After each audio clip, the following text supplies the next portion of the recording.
Right now, the turmoil and uncertainty in the Middle East, that's really the basis now as we look to peace talks resuming in Washington between Israel and the Palestinians after many years. They got together, but some Mideast observers are saying it's the turmoil from the unrest in Egypt to Syria's brutal civil war that could finally give peace a chance. Perfect to ask Ambassador John Bolton, former ambassador to the United Nations, a Fox News contributor. Ambassador, good morning. Hi, Jamie. How are you? You know, as I look at the unrest in Egypt, I think to myself, with the Muslim Brotherhood in turmoil and Hamas being the Palestinian franchise of the Muslim Brotherhood, maybe it could bring them to the table. They had this meeting in Washington of both sides. Are you optimistic? What do you predict?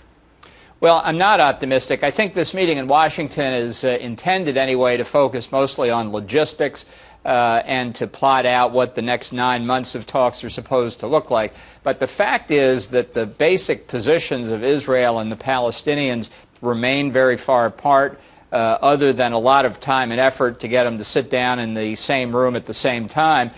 Nothing really has changed to provide any basis to think that substantively they can come to an agreement. And in fact, one of the biggest problems is on the Palestinian side. As you mentioned, Hamas in the Gaza Strip is very hostile to the Palestinian Authority represented in these talks. And whatever the Palestinian Authority says, it can't really commit Hamas. It really can't commit much outside its own headquarters on the West Bank. And that's a real problem in terms of any kind of long-range solution. Yet Israeli Prime Minister Benjamin Netanyahu has released more than 100 Palestinian prisoners that were being held. Is that a good faith effort to say we can work together?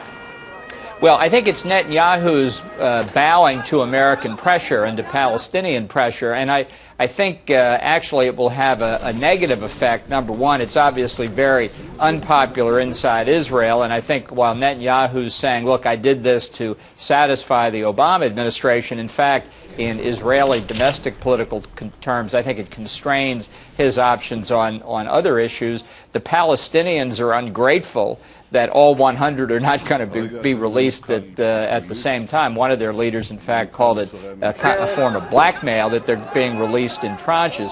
So that's not a good way to lead off. And, you know, I think the Israelis think we've made a concession. Where's the Palestinian concession?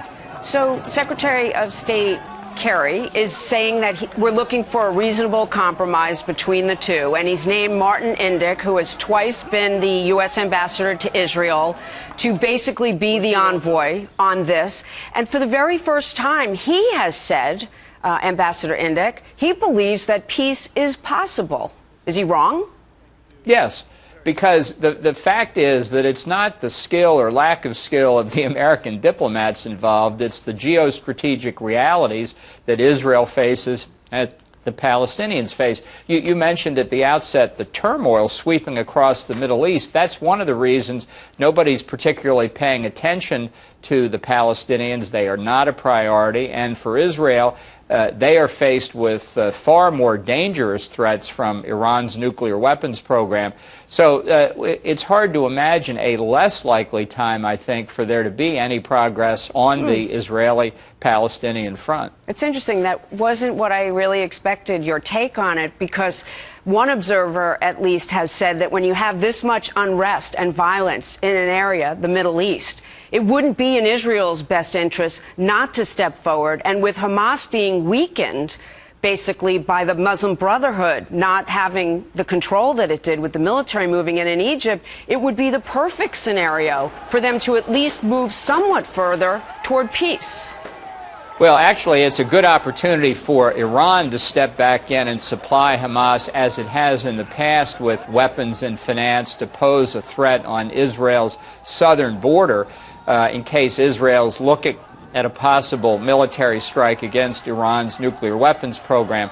So I think that the fact is that Israel could make a lot of progress with the Palestinians. It wouldn't change the strategic balance in the region at all. Syria would still be in civil war. Egypt would still be in deep trouble. Libya would still be disintegrating. And Iran would, day by day, still be getting closer to nuclear weapons. They have been awfully quiet, Iran has. Ambassador Bolton, thank you very much.